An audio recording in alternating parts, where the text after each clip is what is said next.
Chelora trenching ground വിഷയത്തിൽ Kannur corporation കൗൺസിലിൽ ബഹളം. ചേലോറ അജണ്ട എടുത്തത് മുതൽ പ്രതിപക്ഷം ശക്തമായ പ്രതിഷേധമുയർത്തി പി.കെ. രാഗേഷാണ് ചർച്ചയ്ക്ക് തുടക്കമിട്ടത്. പ്രതിപക്ഷം മേയറുടെ ഡയസിന് മുന്നിലെത്തിയും ബഹളം വെച്ചു. കണ്ണൂർ കോർപ്പറേഷൻ കൗൺസിലിൽ ഒന്നാമത്തെ അജണ്ടയായി ചേലോറ ട്രഞ്ചിങ് ഗ്രൗണ്ടിൽ മാലിന്യം നീക്കുന്നതുമായി ബന്ധപ്പെട്ട കാര്യം ഉൾപ്പെടുത്തിയിരുന്നു. ഇതിൽ സൂപ്രണ്ടിംഗ് എഞ്ചിനീയർ വിശദീകരണം നൽകുമെന്ന് പറഞ്ഞ് മേയർ അജണ്ട എടുത്തതോടെയാണ് ബഹളം തുടങ്ങിയത്. Standing committee chairman P K. രാഗേഷും പ്രതിപക്ഷത്ത് നിന്ന് എൻ. സുകന്യയും ചർച്ച അനുവദിക്കണമെന്നാവശ്യപ്പെട്ട് രംഗത്തുവന്നു.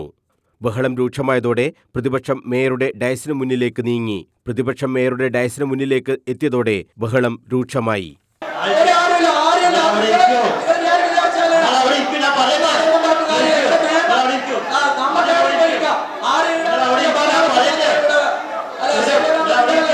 ചേലോറയിൽ നടന്ന ബയോ മൈനിങ്ങുമായി ബന്ധപ്പെട്ട് അഴിമതി നടന്നുവെന്നും ഇതിൽ അന്വേഷണം വേണമെന്നും കരാർ കമ്പനിക്കെതിരെ നിയമ നടപടി സ്വീകരിക്കണമെന്നുമായിരുന്നു പ്രതിപക്ഷത്തിന്റെ ആവശ്യം. മുൻ മേയർ അഡ്വക്കേറ്റ് ടി.ഒ. മോഹനൻ വിജിലൻസ് അന്വേഷണത്തെ സ്വാഗതം ചെയ്തിട്ടുണ്ടല്ലോ എന്നും കണ്ണൂർ വിഷനിൽ ഇത് വാർത്തയായി വന്നിട്ടുണ്ടെന്നും എന്തുകൊണ്ട് അതിനിപ്പോൾ കോർപ്പറേഷൻ തയ്യാറാകുന്നില്ല എന്നുമായിരുന്നു പി.കെ. രാഗേഷിന്റെ ചോദ്യം.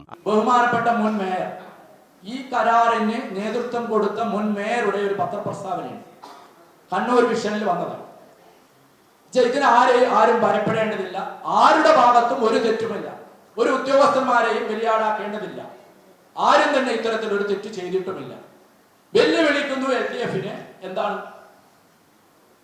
വിജിലൻസ് എൻക്വയറിക്ക്. ഞാൻ പറയുന്നു, അങ്ങനെയാണെങ്കിൽ ഐക്യകണ്ഠേന ഈ കൗൺസിലിൽ നിന്നൊരു തീരുമാനം എടുക്കേണ്ടത് വിജിലൻസ് എൻക്വയറിക്ക് കണ്ണൂർ മുനിസിപ്പൽ കോർപ്പറേഷൻ തീരുമാനമെടുക്കണം.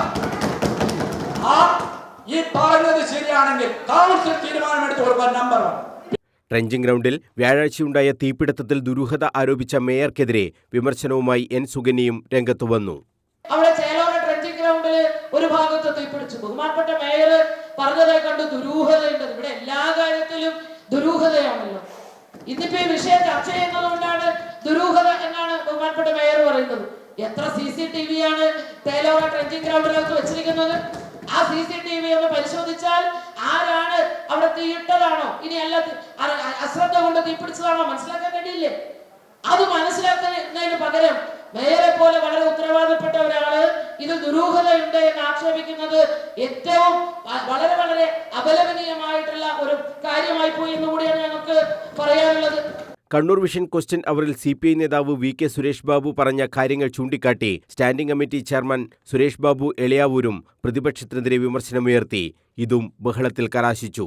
അവിടെ കഴിഞ്ഞ ദിവസം നമ്മെല്ലാം ഞെട്ടിപ്പിച്ച ഒരു വസ്തുതയാണ് നമ്മുടെ ശ്രീമതി ഉഷയുടെ നേതാവ് വി.കെ. സുരേഷ് ബാബു എന്ന് പറയുന്ന കുട്ടികൾക്കെല്ലാം നല്ല വിദ്യാഭ്യാസം വേണമെന്നും കുട്ടികൾ നന്നായി പഠിപ്പിക്കണമെന്നും പറയുന്ന ആ വി.കെ. സുരേഷ് ബാബു എന്ന് പറയുന്ന സ്റ്റാൻഡിംഗ് കമ്മിറ്റി ചെയർമാൻ കഴിഞ്ഞ ദിവസം ആരോപിച്ചത്, ഞാൻ പറയട്ടെ, നവീൻ ബാബുവിനെ വീണ്ടും കൊല്ലുന്നതിന് തുല്യമാണ് എന്നുള്ള തർക്കമില്ല. ആ രീതിയിലേക്കാണ് നിങ്ങളുടെ രാഷ്ട്രീയ നാടകങ്ങൾ കടന്നു പോകുന്നത് എന്ന് നിങ്ങൾ മനസ്സിലാക്കണം. ഈ രീതിയിലേക്കാണ് നിങ്ങൾ പോകുന്നത് എന്ന് മനസ്സിലാക്കണം. ഞാൻ പറയട്ടെ,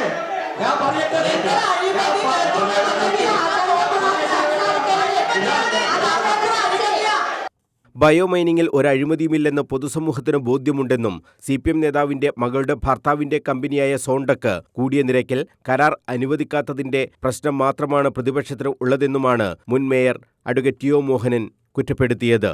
കണ്ണൂർ കോർപ്പറേഷന്റെ ബയോ മൈനിങ് നടപടിക്ക് വേണ്ടി കണ്ണൂർ കോർപ്പറേഷൻ അല്ല നടപടി സ്വീകരിച്ചത്, സർക്കാരാണ്. സർക്കാർ ഇതിനു വേണ്ടി KSIDCയെ ചുമതലപ്പെടുത്തി. KSIDC ടെൻഡർ വിളിച്ചു. ടെൻഡർ നടപടി എന്ന് പറഞ്ഞാൽ സാധാരണഗതിയിൽ ടെൻഡർ വിളിച്ചാൽ, അത് ഗവൺമെന്റ് ആയാലും തദ്ദേശ സ്ഥാപനങ്ങളായാലും പൊതു സംവിധാനത്തിൽ ടെൻഡർ വിളിച്ചാൽ ഒരു ടെൻഡർ ആണെങ്കിൽ ആ ടെൻഡറിന് തള്ളും, ഒരാൾ മാത്രമേ സമർപ്പിക്കൂ. എന്നാൽ ഇത് തള്ളിയില്ല. സിംഗിൾ ടെൻഡർ ആയിട്ട് പോലും ആ ടെൻഡർ അംഗീകരിച്ചു. കാരണം ആ ടെൻഡർ സമർപ്പിച്ചത് കേരളത്തെ ഉന്നതനായ CPM നേതാവ് വൈക്കം വിശ്വന്റെ മകളുടെ ഭർത്താവ് രാജ്കുമാറിന്റെ സോണ്ട എന്ന് പറഞ്ഞ കമ്പനിയാണ്.